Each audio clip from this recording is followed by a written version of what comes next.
आज हम जानेंगे कि बांग्लादेश में तख्ता पलट के पीछे किसका हाथ तथा हमारे देश भारत पर क्या प्रभाव पड़ेगा। क्या बांग्लादेश बन गया दूसरा पाकिस्तान? ये बात बांग्लादेश के पीएम शेख हसीना के बेटे सजीव वाजिद ने कहा है। लेकिन अभी जिस तरह से बांग्लादेश में हिंदुओं के हालात है, जिस तरह से वहाँ हिंदुओं का जीनोसाइड किया जा रहा है, यानी वहां हिंदुओं के सामूहिक हत्या और हिंदू महिलाओं का रेप हो रहा है, तो समझ लीजिए कि बांग्लादेश पाकिस्तान से भी बुरा हो गया है। क्या वहां के आंदोलनकारी एक ऐसा देश बनाना चाहते हैं जहां महिलाओं का रेप कर सके तथा अल्पसंख्यक को मार सके, उनके मंदिरों को जला सके, मूर्ति को तोड़ सके? भाई, जिस आरक्षण को समाप्त करने के लिए वे लोग आंदोलन कर रहा था, सरकार से जो भी मांगे थी उसे पूरा करवाने के लिए दुनिया के मीडिया उसके पक्ष में बोल रहे थे तथा बड़े बड़े यूट्यूबर उनकी आवाज़ों को दुनिया तक पहुंचा रहा था और सरकार उन लोगों के दबाव में आकर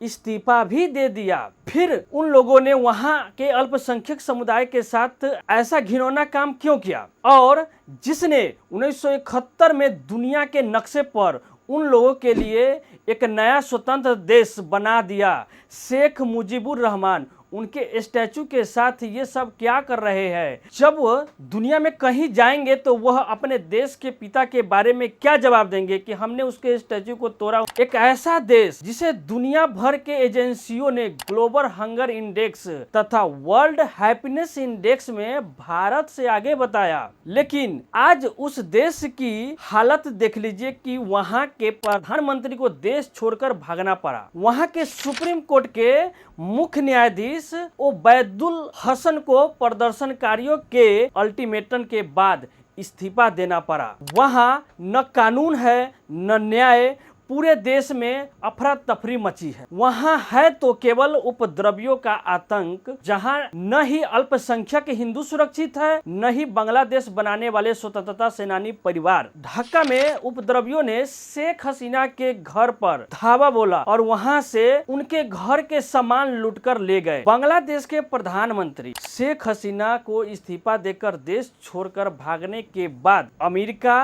तथा इंग्लैंड जैसे देश में उनको शरण नहीं मिला।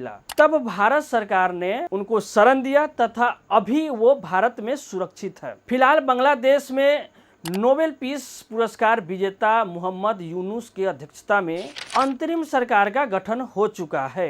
अंतरिम सरकार के मतलब बिना इलेक्शन जीते सरकार का बनना होता है, लेकिन वहां हत्या बलात्कार रुकने का नाम ही नहीं ले रहा है। अगर प्रोफेसर यूनुस ये सब नहीं सुधार रहा है तो उन्हें नोबेल शांति पुरस्कार लौटा देना चाहिए तथा उन्हें यह घोषणा कर देना चाहिए कि देश अब जमात ए इस्लामी संगठन आतंकी के हाथ में चला गया है और उन्हें भी देश छोड़कर चले जाना चाहिए। हालांकि यूएन ने इस हिंसा पर विरोध जताया है।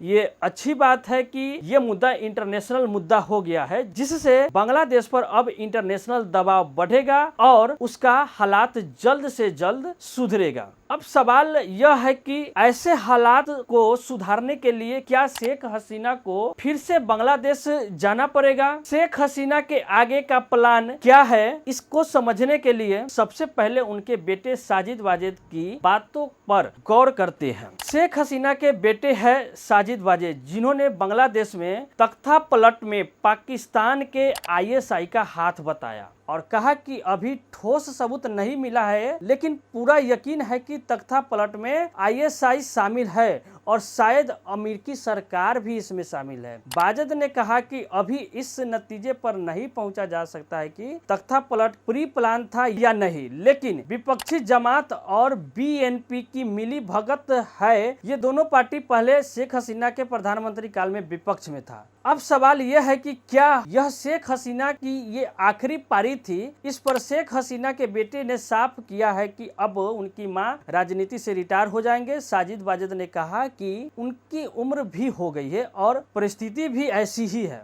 उन्होंने यह कहा कि तख्ता पलट देश और शेख मुजीबुर रहमान के साथ धोखा है, जिन्होंने बांग्लादेश को आजादी दिलाई। बांग्लादेश में तख्ता पलट से भारत के लिए खतरा पैदा हो गया है। वाजिद कहते हैं कि भारत के लिए एक नई चुनौती है कि पूर्व में एक और पाकिस्तान खड़ा हो गया है। पीएम मोदी और उनकी सरकार यानी बांग्लादेश की शेख हसीना की सरकार बहुत एक सपोर्टेड थे और बांग्लादेश से अच्छी दोस्ती थी, लेकिन अब देर हो चुकी है। बाजिद ने कहा कि अब हिंदू समुदाय भी बांग्लादेश में सुरक्षित नहीं है, हिंदू मंदिर और हिंदू समुदाय पर हमला हो रहा है। बांग्लादेश की आर्मी अब शक्ति विहीन है, यानी शक्ति उसके पास अब नहीं बचा है।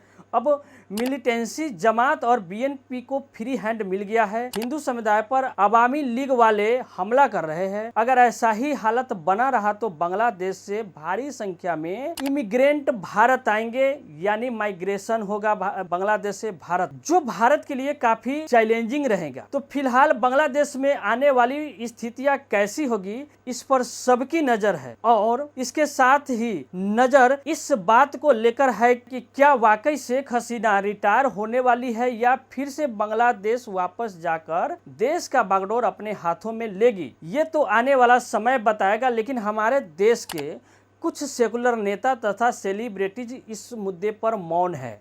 इस पर आपका क्या मानना है, कमेंट करके जरूर बताइएगा। वीडियो को लाइक एवं चैनल को सब्सक्राइब जरूर कर दीजिएगा। धन्यवाद।